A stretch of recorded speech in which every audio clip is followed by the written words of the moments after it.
أرست زينة جونوسايداون والكاملخن سرعات بالتقناس جمروا متقعة المملكات كله كدالو يقبايلو بيراو كلاوي منقصة تقراي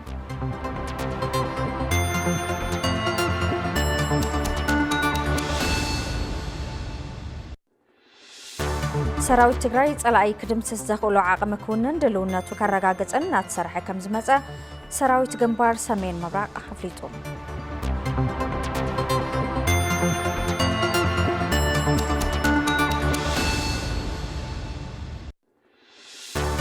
وفريد خلافل سي كتماتات تقراي أب كتمام على بعلته جميرو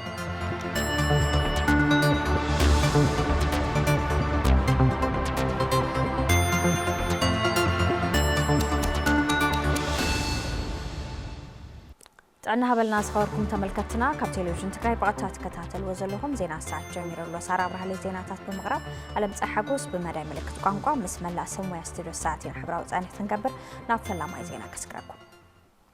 جونوسايداون ولك أملخن سرعات بالتقنا هزب تقراين مزنات كاكايدو تانحا كل مداوي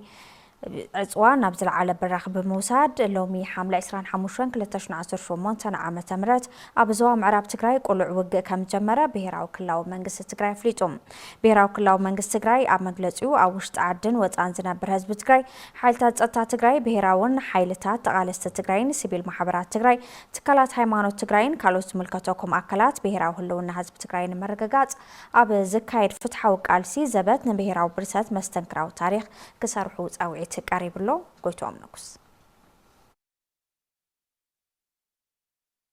جونوسايداون والكاملخن سرعات بالتقنام حزب تقراي نمتنات كايدو تصنحه كل مداوي كبان عصوان بدرونن تلاخ تعطوقاتن كبصحوت تصنحه متقعتيم نابزل على براخه بموساد لومي حمله 25 كل تشحن 18 عام تمرت كبوقحتا جميرو ابزوا معراب تقراي بانفل شررينا قلوع وق كم زجمره بهراوي كللاو منقص تقراي أو زوطو مقلتي أفليطلهم إذا سرعات ناب سلطان كاب زمت جميرو قبل عليه زب تقراي جونوسايد أوجو كلهم عينتات عالم لخو قبنا زفت أمن أبا مفتسام تسنحن كوينو دحري مفرام سممع بريتوريا وننتخونم هزبي تقراي نمن بركاخن نمبتتانن كابا زلو كتور باهجي تبقيسوم زتفلالي وديتات كبان عطوان وتادراوي مكراباتن كقبر دحرمتنا داقم تقراي نمبرارن هزبي نمفراسن تبقسو وسيدوم وقا كافيتولنا اللو زباله مقلتي بيراوي كللاو منقص تقراي سلا زخونم اوشتن وطان تنبر هزب تقراي كلهم حيلتات تقراي بيراويان حيلتاتن تقالستن تقراي سفيل محبرات تقراي تكالات هايمانوت تقراين كالوز ملكتوكم أكالاتن بيراوي هلونانا نمرقات أبزكايد فتحو قالسي زبت بيراوي برساتي لكم اللومون كما تمالي مستنكراو تاريخ نمسراح كتدالو تاويعم اتي تجمير زولو داقم ورارن تنتاتن زملكاتو معبالتات ببقوانو بزملكاتو معكالات زدلي مبرهن مقلتن زوهاب مخانو زفلته بيراوي كللاو منقص تقراين بزي أقاطامي هزبنا قبو تنقاغن خقبر عتحساسيبوم محبر سب علم جونوسايداون والكاملخن سرعات بالتقنام أبزي زوبا واللعوة بزلو خوينات كسعب زخيل مزز نزابة كوسدي قباون إللم بهراوي كللاو منقص تقراي حملة عسران حموشن كل تشن 18 عام تمرت مغلم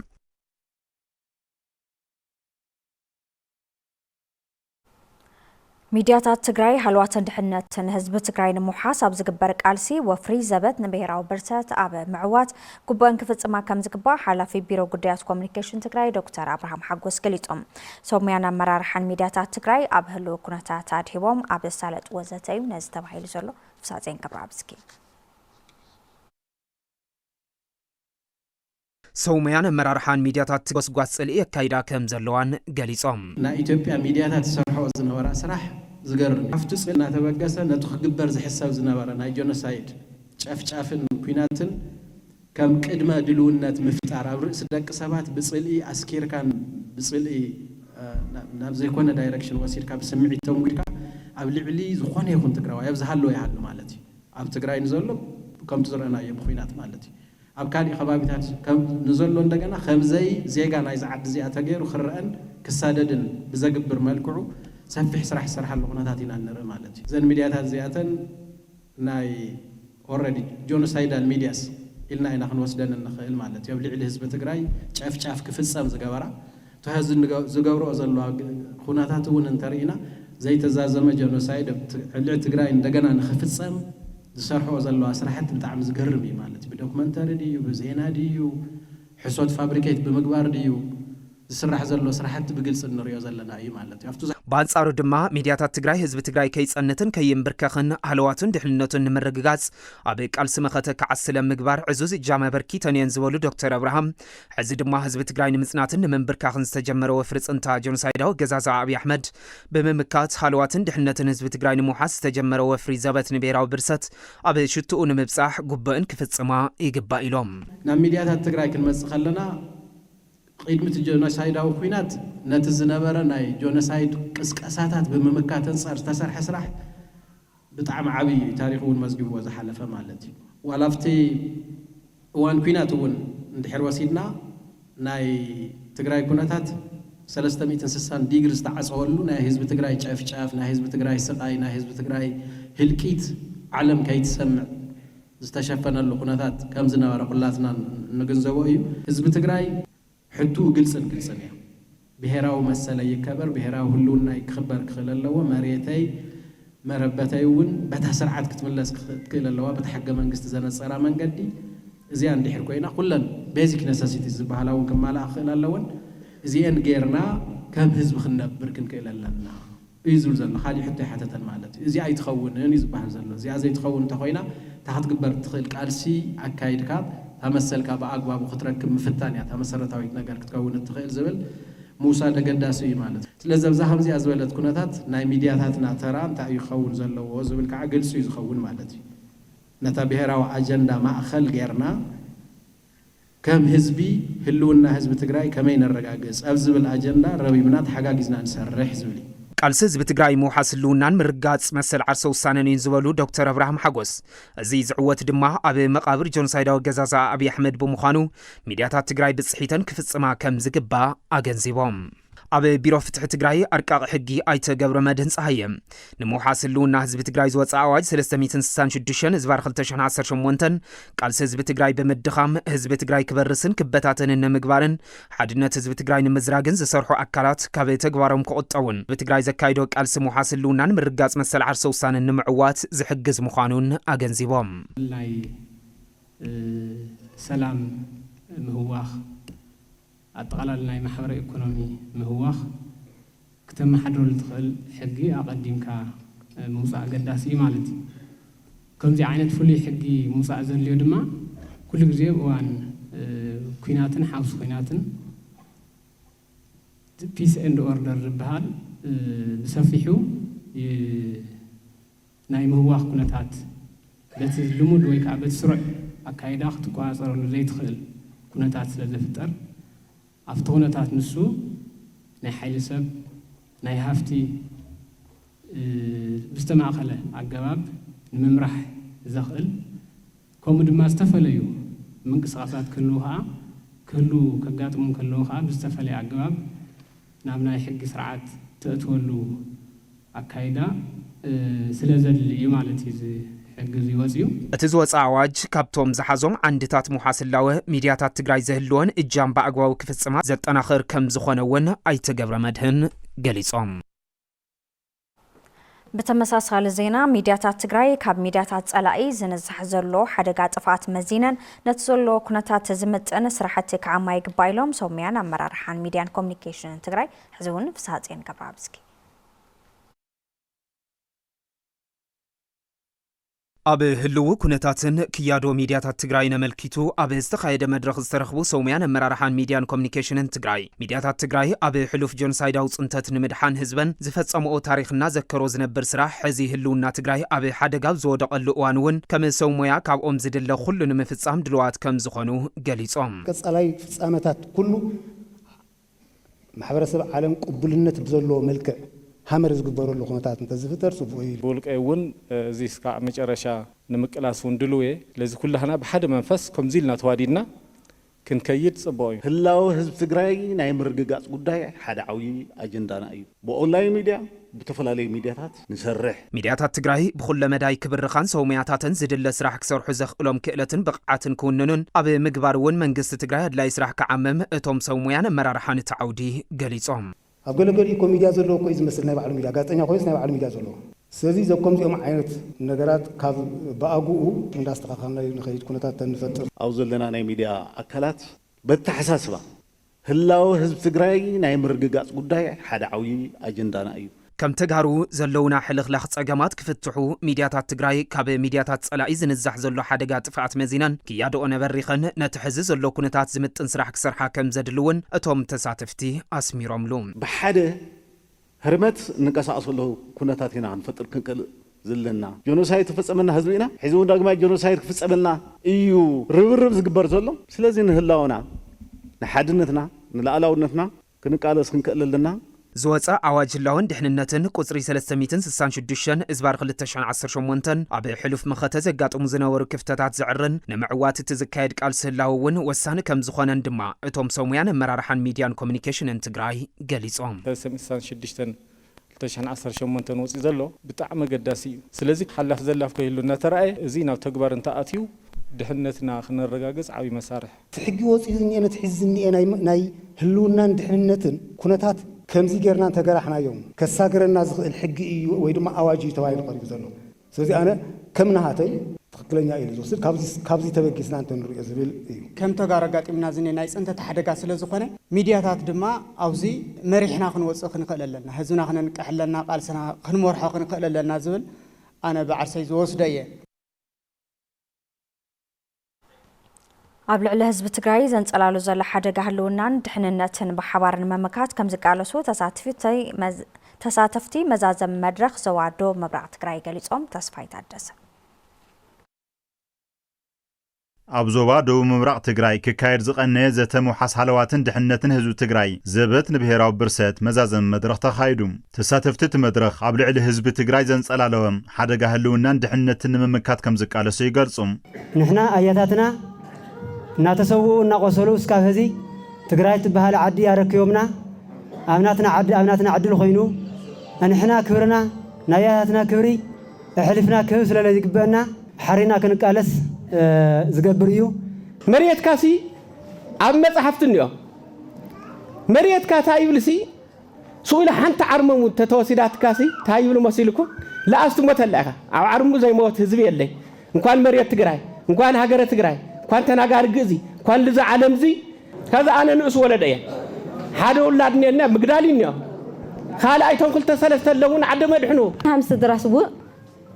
ትል ተቐልበሰ ናይ ደቀና ክቕልብስዎ ስርግድዕ ልውለው ናይ ደቀና ድም ክቕልበስ ኣብ ትሕቲኦም ክረግፁና ዝሓስቡና ኣለዉ እቶም ተላእኽቲ ተዓደግቲ ኸዚ እውን እንተኾነ ኣብ ሓደ ዓሲልና ክንምኩቶ ኢና መሬትና أي قرسي تمازارفتي كنوم نسوينا تقراوي مريت اندامات وسيد قريسو يوسدي انداماتنا رقيصنا ايخدنان عدنا حلفنا ينهبي مريتنا رحلفنا ينهبي نحنا خمناسي نتقالسنا مصيوم يمياتاتنا نحنا وناتاتم حضر تقبلنا خنقالسينا توتدا ناغيرم لهو دحوات ناغين صاوعي تغيرلو لا حدا فقر هز تقراي فقر يدليلو حدنتنا ندللنا حدنتنا خيرنا عم مقابر ابي احمد علي كنعسلينا تقرايس بملا كاب ጫፍ ላው ጫፍ ሓንቲ መሬቱን ክትቆረሰና ያብላ ካብል ኩሉ ተግራይ ሙሉ በዛዋናውን በደንብ ማይጥና ሊና ሞ ትመድረኽ ዚ ብጣዕሚ አገዳስን እዋናውን እዩ ካብ ዞባ ደቡብ ምብራቕ ናብ ዓፋር ከይዶም ዝነበሩ 245 ሰባት ናብ ዓዶም ከም ዝተመለሱ ዝገለጹ ዋና መሓዳሪ ዞባ ደቡብ ምብራቕ ትግራይ ኣይተከላለ ሓጋዚ እቶም ዘይተመለሱ እውን ብተመሳሳሊ መንገዲ ናመረበቶም ክምለሱ ጻውዕት ከም ዝተገበረ ረድዮም ሰላማዊ ፖለቲካዊ ቃልሲ ምክያድ ይከኣል እዩ حرصتون حرصوا دقكم واضحوا انسسخم كونوا مسوزكم كلوا إلنا طاوع تجبرنا مناسي وانت ما تسالي ننابز نوركم زنقدتني ونقد زحرسينك حرس مهرتني يمهر يمسع تقرأ عبي اعتدنا قرز خلي كرتاي يمسع افتطاوي افتورنا زلو من محدار ريبورت يقبر لنا طاوع تجبرنا كسال حزيد على 245 كم زوا موت يالله እቲ ህዝባዊ ቃልሲ ዝተወረረ መሬት ተመዛበልትን ኣመረበቶምን ክብርታት ትግራይን ምምላስን ምዕቃውን ከም ዝኾነ ዝገለጹ ኣይተከላሊ ኩሎም ዜጋታት ድማ ኣብቲ ቃልሲ ሓበራዊ ተሳትፎ ክገብሩ ጸዊዖም ባህልና ክብርና ተገፊፉ ነዳዲ ተዓጺና በጀትና ተዓጺና ማህያ መንግስት ሰራተኛ ተዓጺ እዞም ምክንያታት እዚኦም ንሃለወስ ትግራይ ንምድሓን ትግራዋይ ከመገር ይክፈፍ ትግራዋይስ ንትግራይ ያድሕን ኢሉ ክገፎ ከመገር ይኽእል ሶ ኩላ እዚኣ ዝኸኣለ ኩሉ ብፍላይ ከዓ ዘየጋደለ ትዘንጠብጠበ ካብ ሃርታት እንጥውጩ ዝመሰል ኩሉ ኣይተርፈናን መሬትና ክሳብ ዘመለስና ተመዛበልትና ክሳብ ዘመለስና ክብርታትና ክሳብ ዘመለስና ዕፅዋና ክሳብ ዘበንጻሕና እዚ ጸላእ እዚ ከይወግድና ህልውናና ክነረጋግጽ ክሳብ ዘይኻልና ክንስለፍ ክንኽእለና ክንውስን ኣለና ዝወሰንኩም ተንኪ ተሳተፍቲ ትዘተ ብወገኖም ንሰራዊት ትግራይ ብሓይሊ ሰብን ሎጂስቲክን ብምጥንኻር መኸተኦም ከም ዘሐይሉ ቃል ብምእታውን በዓል 9 ነጥብ መግለፂ ቅዋም ብምውፃእን ዛዚሞም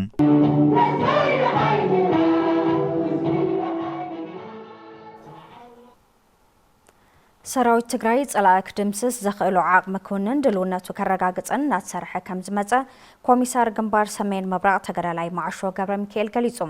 ኣመራርሓ ልዕሊ ቦጦለኒ ኣርሚ 44 ተኽእሎምን ዓቕሞምን ንምብራኽ ዓሊሙ ክወሃቦም ዝጸንሐ ወታደራውን ፖለቲካውን ስልጠና ዛዚሞም ተመሪዖም ኣለዉ ፍሳሐ ገብረኣብዝኪ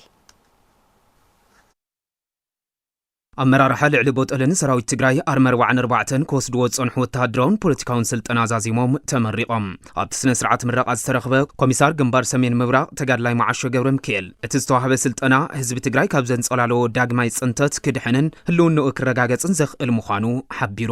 ኣብ ጸላእትና መቃብር ዓወትና ነራግጸሉ ሰዓት በፂሕና ኣለና 44 ወጊድ ንብሔራዊ ብርሰት ኢልኩም ወልድና ሰዲእኩም ኣብ ጎኒ ህዝብኩም ኣብ ጎኒ መንግስትኩም ኮይንኩም ከም ትቕልሙድ ታሪክ ሰራሕነትኩም ታሪክ ከም ትሰርሑ በዓል ሙሉእ ተስፋ እየ ለይትን ቀትርን ኢልኩም ዝረኸምኩሞ ሕይ ኣብቲ ስራሕ ክትኣተለኹም ክቐለኩም እዩ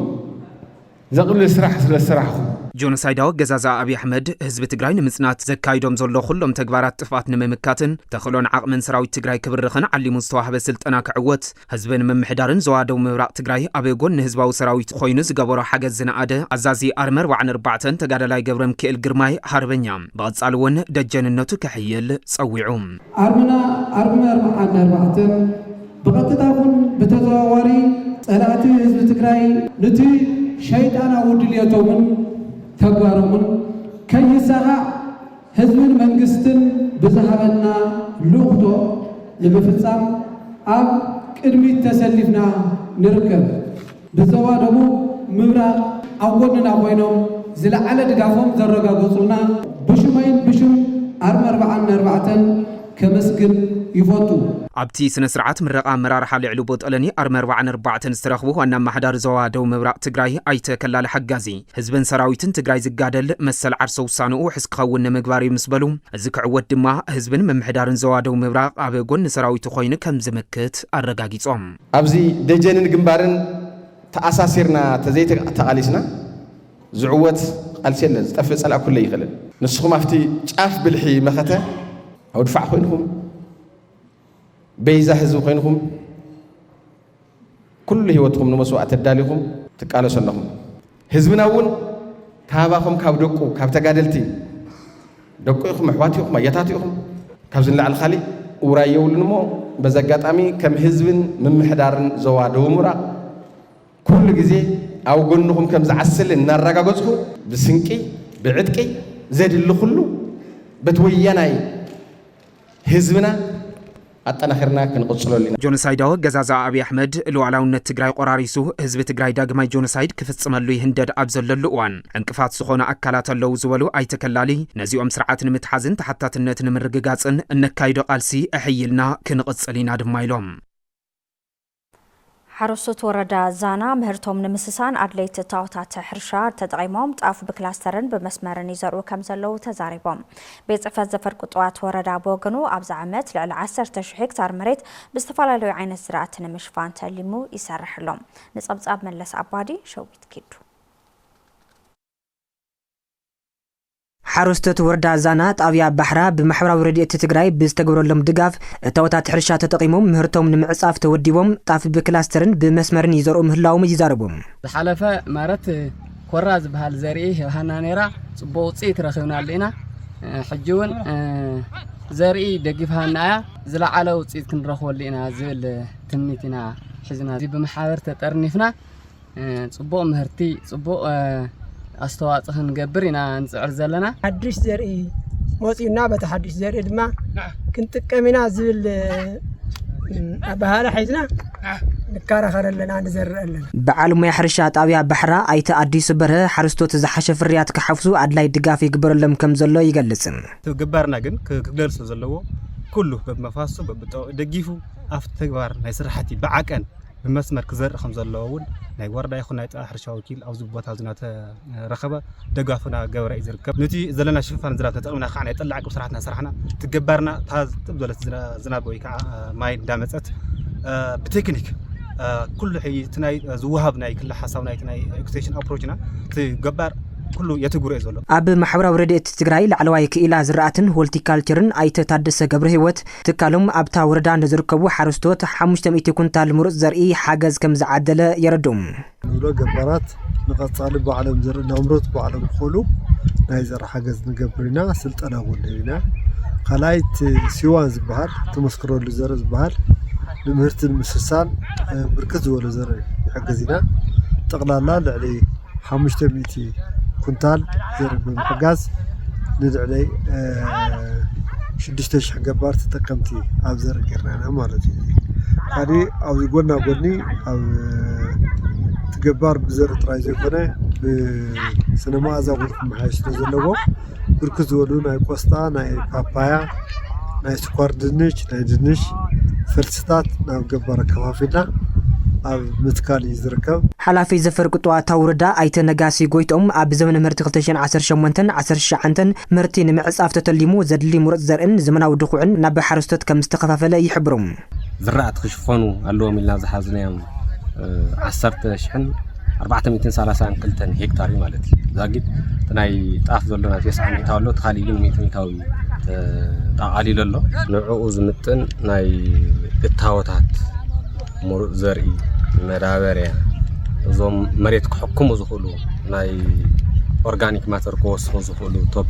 إسران حدن كومبوست إسران حدن مالتي كاوت ناي بنور نتقملو ناي كومبوست سرعتون نت مريت ناي ملمعن ناي محكام سرعتي نت صريحهم صنيهم زاقيد كنرا خلنا او ناي ورداناتي مرتامانت النمعواي ناي مداريات المنهر خلنا 15 شحن 424 زاقيد 13 شحن 516 كنتال تطعمنا لنا مرق زرقون بقو لكع خرص لازقبو 491 كنتال مرق زرقون عفن عفننونا حرستاي كقرب تغير ابتا وردا لعلي 1300 هكتار مريت بكلاستر بزتودو حرستوت طاف بمسمر كمستزرقه نمفلاطه تخايلهم بيرو ماين إنرجن تجري أبز فتان أوان مس مدارك تاكلات بموداد أب حراز وتأكابتات تجري قرب ماين إنرجن متأتاو لعرب الربي جبر كم زر لفليتهم التبيرو مس ملا سرحتني هات بمخانة فزعت مع مدبات كل 12 فومنتن تلمي كل 12 تشعتن جم جيمرلو حيل ميكائيل قساسا كان بيرو أب خلتشن 10 عام تمرت أب تلقو مع خل جيروم مثل مدرك تأكلات بمتحوار بسترخبة هافتي بجنوسرايو كنا زعانو تكلات ماي هانيتهم نابق قالت كم زساجرة حلا في بيرو ماين إنرجن أي تتخلى جبر مدن جليسهم عري بطعمه وفتنتي وطعمه وطاري عري ما حصرت ناي ريسورس لنورلو عمت كوينا لسرحنا يعينيرو حصرت ناي ريسورس ونسلزنورون بيزيكالي تالي نبرت أماتيت كاب متكام عيني تجدد كافتن حراز وصع ناي تجراي كبابتات كابتشاف ناي رايا جميرو كشكاف تحتي ناي شرارو كبابي كنبات صحب نخلو له منجدي كله ترباريون مسرح مكيري ኣፈጻጽማ መደባት 2018 ዓመተ ምህረት ዘቕረቡ ዳይሬክተር ልምዓታዊ ትልሚ ቢሮ ማይን ኢነርጂን ኣይተሓለፎም ኪዳኑም ምስ ዋሽ ፕሮግራም ማረትን ካልኦት መድረክቲ ኣካላትን ብምትሕባር ኣብ ቀረብ መስተማይ ኣሳት 370 ትካላት መስተማይ ንምህናጽ ተተሊሞም ልዕሊ 320 ምህናጽ ከም ዝተኻእለ ኣረዲዮም። ብተመሳሳሊ ትልሚ መደባት 2019 ዓመተ ምህረት እቲ ቢሮ ዘቐረበ ኮይኑ ልዕሊ 620 ስትራክቸራት ማይ ብምህናጽ ልዕሊ 10,000 ሄክታር መሬት ብመስኖ ክለምዕ ዝገብር ዓቕሚ ብምፍጣር ኣቢሎም ሕዚ ካብ ዘሎ ልዕሊ 69,000 ሄክታር ዓቕሚ ምልማዕ መስኖ ናብ 76,000 ሄክታር ምዕባይ ዝብል ተጠቒሱ እዩ። ሰራሕተኛታት እቲ ቢሮ ኣብቶም ዝቐረቡ መደባትን ኣፈጻጽማን ትልሚ መደባት 2019 ዓመተ ምህረት መሰረት ገይሮም ሕቶን ርእቶን ኣቕሪቦም። ከተማ ማይ ናይ መቐለ ማይ ታይና ንብለና ግረብ ሰገነሎ ኻልእ የላ እዚ መቐለ ሽፋን ከተማታት 30% እዩ። ብስሩ ብኸመይ ኢና ክንሰርሖ ንኽእል ዓበይቲ ፕሮጀክታት ንሓዝናይ ነገር እኒኦ ድዩ ኣብቲ ናይ መስኖ ምናልባት 69% ሄክታር ኣብዚ ሕዚ በፂሕና ኣለና ሽፋን እዩ። እዚ ተበፃሕነቱ ከመይ እዩ?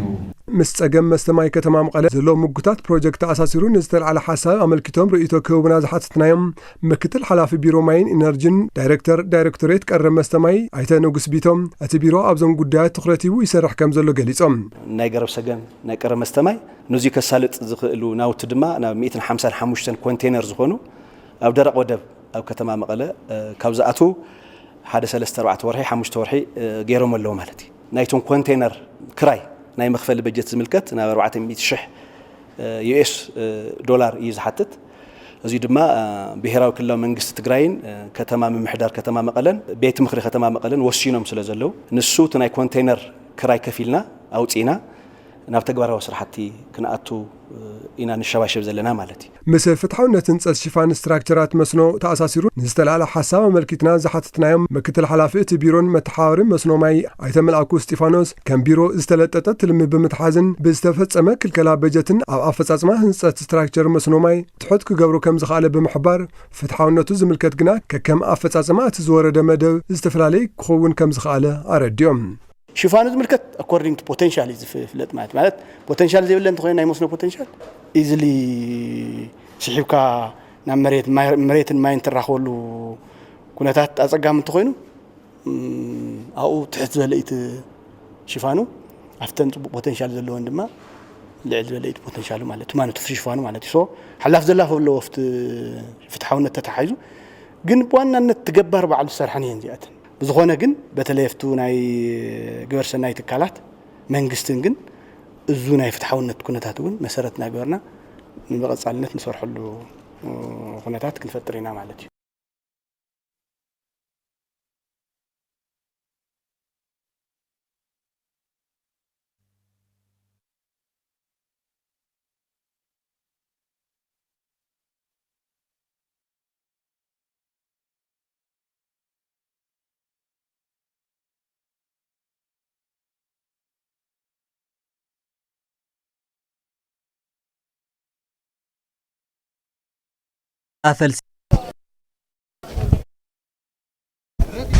ወፍሪ ተኸላፈልሲ ከተማታት ትግራይ ሎማዓንቲ ብደረጃ ክልል ኣብ ከተማ መቐለ ተጀሚሩ ካብ ብኽለት ነፃ ዝኾና ሓምለዎትን ጽሩያትን ከተማታት ትግራይ ንምፍጣር ዝተተሓዙ ክረምታዊ መደባት ንምዕዋት ከተማታት ስራሕተን ብዝግባእ ክከታተላ ከም ዘለወን ሓላፊ ቢሮ ልምዓት ከተማን ኮንስትራክሽንን ትግራይ ኣይተ ኣለም ገብረዋህድ ገሊጾም ከተማታት እውን ነበርተን ምቹዋት ንምግባር ከምኡ ኢሉ እውን ብሄራዊ ናይ ከባቢ ሓለዋን ንምጥንኻር ኣብ ከተማው ብገጠሩ ዝካየድ መሰረታዊ ስራሕ እዩ። ለብዘበን ምስ ሓለፈ ናይ 2 ወርሒ ስራሕቲ 60 መዓልቲ ኢልና ዝተበገስናሉ ኣጠናኺርና ክንሰርሕ ከም ዘለናን ከም ዝግባአናን ድማ ኣስፊሕና ክንከዶ ዝወጠና ስራሕ እዩ ነይሩ። ክሳብ ሕጂ እቲ ዝናብ በብዙሕ መንገዱ ናይ ሕፅረት ከይዲ ስለ ዝነበሮ ኣብ ኩሉ ከተማታት ብሓንሳብ ዝጅመረሉ ዕድል ቁሩብ ጽበብ ይጸኒሑ ሕዚ ናይ ዝናብ ኩነታት ብዝሕሸ ይመጽእ ስለ ዘሎ ኣብ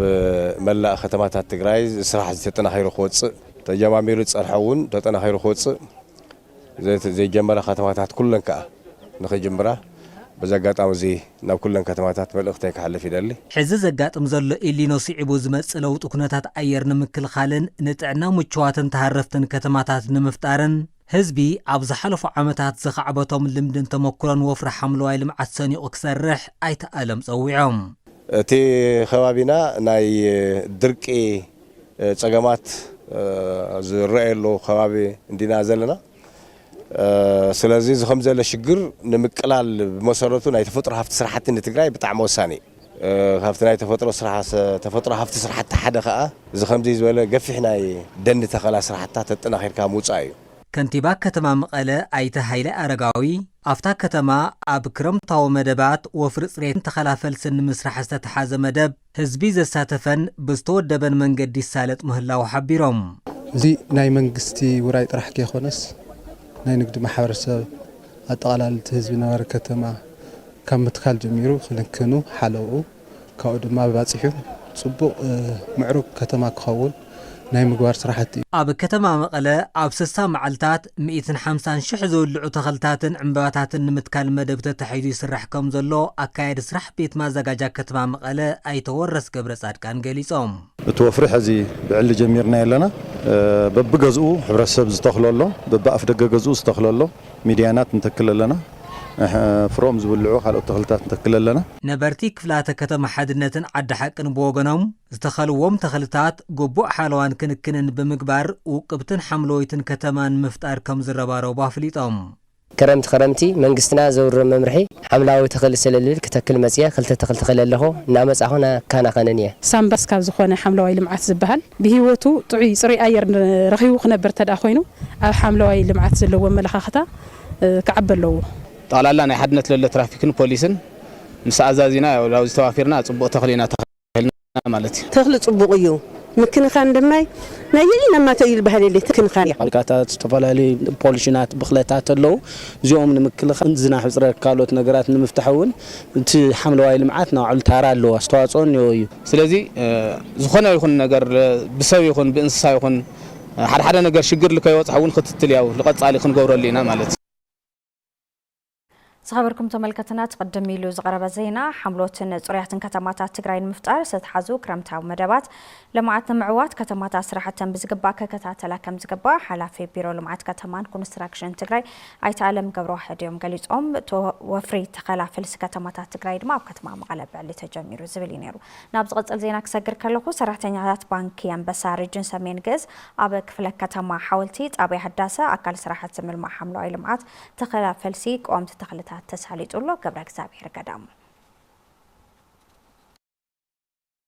ሰራሕተኛታት ባንክ አንበሳ ሪጅን ሰሜን ግዕዝ ኣብ ክፍለ ከተማ ሓወልቲ ጣብያ ሕዳሲም ኣካል ስራሕቲ ምልማዕ ሓምለዋይ ልምዓት ተኸላፈልሲ ቆምቲ ተኽልታት ተሳሊጦም እቲ ዝተሳለጠ ተኸላፈልሲ ከባቢያዊ ለውጢ ኣየር ሓምለዋይ ከባቢ ካብ ምፍጣር ሓሊፉ ንምግብነት ዝውዕሉ ቆምቲ ተኽልታት ምትካሎም ብርክት ዝበለ ረብሓ ከም ዘለዎ ኣብ ባንክ አንበሳ ምክትል ፕሬዚደንት ሪጅን ሰሜን ግዕዝ ኣይተ ሙሉዓለም ከበደ ገሊጾም ቆም ተኽሊ ክልተ ነገራት ጥቕሚ ኣለዎ ሓደ ልተካባቢ ሓምለዋይ ልምዓት እዩ ካልኣይ ነገር እንደገና ለፍሪ ለፍሪ ተኽልታት ስለ ዝኾነ ብደንብ ተንከባኺብካ ክልተ ጥቕሚ ክትረኽበሉ ክትኽእል ዕድል ምፍጣር ስለ ዝኾነ ናቱ ሓደ ኣካል ክንኾን ስለ ዘለና እሱ መሰረት ጌርና ኢና ሓምለዋይ ልምዓት ለኽነልምዕ ፕላስ ብኡልካ እንደገና መፍረይ ተኽሊ ስለ ዝኾነ ተውዚለሎ ማሕበረሰብ ዝጥቀመሉ ዕድል ክፈጥር ክኽእል ኣለዎ ኢልና ኢና ናትና ድርሻ ክንዋፅእ ኢና ላውዝ ተረኺብና ኣለና ነቲ ብሰራሕተኛታት ባንክ አንበሳ ዝተሳለጠ ስራሕቲ ተኸላፈልሲ ብምስጋን ከምዚኦም ናይ ልምዓት ስራሕቲ ኣብ ጽባቐ ከተማ ዓብዪ ግደ ከም ዘለዎ ዝገለጹ ድማ ኣብ ማሕዳሪ ክፍለ ከተማ ሓወልቲ ኣይተ ነጋሽ ካሕሳዮም እቲ ቆም ተኽሊ ንጎሮ ዘለና መርአያ ክንኩን ማሕበረሰብ መርአያ ኮይና ዝውልዑ በተሓደገዱ ንጽላል ንግሪነሪ ከጠቅም ኣብኡ እንዳሃለና ናብ ኢኮኖሚ ረብሓ ንቀይሮ ዝውልዑ ኣትክልታት ከይዶም ዝውልዑ ኣትክልታት ክንገብር ማሕበረሰቡ ነዚ ተመክሮ ወሲዱ ከምኡ እንዳገበረ ክሰርሕ ማእኸል ጌርና ንሰርሕ ዘለና ማለት ሰራሕተኛታት ባንክ አንበሳን ሕብረተሰብ እቲ ከባቢን ብወገኖም ብቐጻልነት ነቶም ተኽልታት ሓለዋን ክንክንን ክግበረሎም ብምግላጽ ከም ሰራሕተኛታት እቲ ባንኪ ብቐጻል እውን ኣብ ከምዚኦም ዝበሉ ናይ ሓምለዋይ ልምዓት ስራሕቲ ከም ዝነጥፉ ኣርድዮም ብዋናነት ያው እቲ ሓምለዋይ እንትን ንምስሕፋሕ እዩ ምስ ወይዘሮ ተታሒዙ ምስ ከተማና ፅሬት ተታሒዙ ዓሊሙ ዝገሮም ምዃኑ ካብኡ ቀፂል እንደገና ከዓ ነቲ ሕብረተሰብ እንደገና ከዓ ከም እንትን መብዛሕትኡ ናይ ፓፓየ ናይ ማንጎ ናይ ዘይትሁን እዩ እሞ ብቐጻልነት ሕብረተሰብ ክጥቀመሉ ብዓብዪ ክልመድ ዝግብኦ ቀዋሚ ተኽሊ ክትተክል ከለኻ በተለይ ምስ ፍራምረ አትክልቲ ተመሪቱ አምሪቱስ እንደገና ለተሕብረሰብ ክትቆመሉ ፍርያት ብለውፀ እንደገና ክትቆመሉ ካብቲ ቋሚ ተኽሊ ወፃኢ ዘሎ አትክልቲ ልጥቀመሉ መንገዲ ክፍጠር ምእንቲ ዝተገበረ እዩ ፍልይ የብሎ እዚ ላብ ልብላዕ ሕብረተሰብ ጥቕሚ ብዝረኽበሉ መልክዕ ክኸውን ክልመድ ዘሎ ኢለ ዝኣምን ብዙሕ ነገር ዝካላኸ ዝተኽሊ እዚ ማለት እዩ ከም ዝፍለጥ ስለዚ ጠቃሚነት ኣሎ ካልኣይ ዝኸባቢ እውን ብዝበለፅ እንደገና ሓሊ ዝኸባቢ ጓሓት ወፂኡ ጽቡቕ ይዝርኢ ጽቡቕ ኣየር ትንፍስ ብዙሕ መዝናነይ ይኸውን መናእሰይ ይኹን ዓበይቲ ይኹን ደቂ ተንስትዮ ይኹን ኩሉ ዘሎ ሕብረተሰብስ መጋለስ መዘናግዒ ዝኸውን ሰራሕተኛታት ባንክ ዳሽን ዲስትሪክት መቐለ ንምግብነት ዝውዕሉ ቆምቲ ተኽልታት ኣብ ቀጽሪ መለስ አካዳሚ ወፍረ ተኸላፈልሲ ኣሳሊጦም ዳይሬክተር ባንክ ዳሽን ዲስትሪክት መቐለ ኣይተ ሃይለ ካሕሳይ እቲ ወፍሪ ተኸላፈልሲ ዘጋጥም ዘሎ ምዝባዕ ኩነታት ኣየር ንምክልኻልን ሓምለዋይ ልምዓት ንምርግጋጽን ዝዓለመ ከም ዝኾነ ገሊጾም ንጸብጻብ ተሓደለ ዳኘው ገብረ እግዚአብሔር ገዳሙ ሰራሕተኛታት ባንክ ዳሽን ዲስትሪክት መቐለ ንምግብነት ዝውዕሉ ቆምቲ ተኽልታት ኣብ ቀጽሪ መለስ አካዳሚ ወፍሪ ተኸላፈልሲ ኣሳሊጦም ባንክ ዳሽን ማሕበራዊ ሓላፍነቱ ንምፍጻም ማሕበራዊ ልምዓታውን ስራሕቲ ከም ዝነጥፉ ዝገለጹ ዳይሬክተር ባንክ ዳሽን ዲስትሪክት መቐለ ኣይተ ሃይለ ካሕሳይ ዝወፍሪ ተኸላፈልሲ ዘጋጥም ዘሎ ምዝባዕ ኩነታት ኣየር ንምክልኻልን ሓምለዋይ ልምዓት ንምርጋጽን ዝዓለመ ከም ዝኾነ ይገልጹ ማሕበራዊ ሓላፍነት ምውጻእ ሓደ ተግባርና እዩ ኮርፖሬት ሶሻል ሪስፖንሲቢሊቲ ይበሃል ስለዚ እዚ ጉዳይ ዝተኣዩ ኣብ ማሕበረሰብ ትቦ ናይ